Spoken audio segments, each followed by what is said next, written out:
সাবধানগত কাজ করে, কিন্তু এরা এটা না করে ওই মিস্ত্রি বলছে একভাবে টান দেওয়ার জন্য দিছে আরেকভাবে টান। চট্টগ্রামের আকবরশা থানাধীন বিশ্বকলোনি আলহেরা মসজিদ সংলগ্ন এলাকায় একটি নির্মাণাধীন ভবনে ভয়াবহ দুর্ঘটনার ঘটনা ঘটেছে।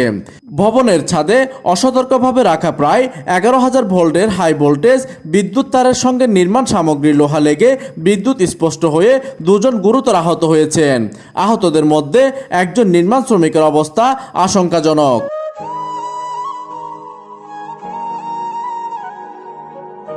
আহত নির্মাণ শ্রমিক সজীবকে দ্রুত উদ্ধার করে চট্টগ্রাম মেডিকেল কলেজ হাসপাতালের বার্ন ইউনিটে ভর্তি করা হয়েছে।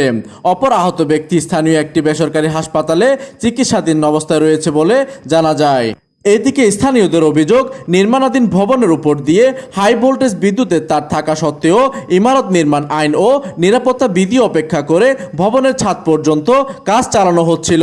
পর্যাপ্ত সতর্কতা, সুরক্ষা ব্যবস্থা ও বিদ্যুৎ সংযোগ বিচ্ছিন্ন না করে নির্মাণ কাজ পরিচালনার কারণেই এই দুর্ঘটনা ঘটেছে বলে এলাকাবাসীরা দাবি করেন। এখানে হয়েছিল যে এরা হেলপার মিস্ত্রি কাজ করতেছে, রড তুলতেছে, রড তোলার ভিতরে সবগুলো সেফটি দেওয়া হয়েছে।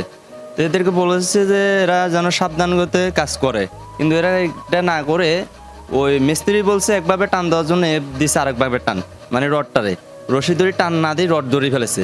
রডটা উস্কে যায়, রডের সাথে যায় মানে তারের কারেন্টের তারের সাথে বাড়ি গেছে।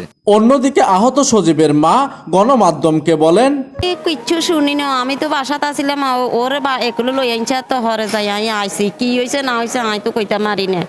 রাজমিস্ত্রি কামের মধ্যে গেছে, ও জানে আর বায়ুতে জানে বেগি।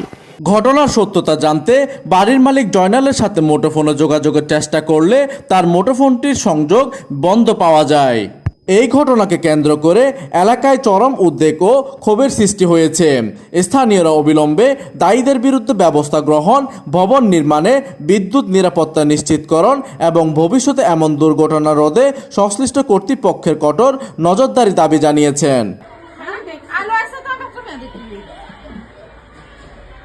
প্রতিনিধির তথ্য ও পাঠানো চিত্রে ডেস্ক নিউজ, দিগন্তের বার্তা 24, চট্টগ্রাম।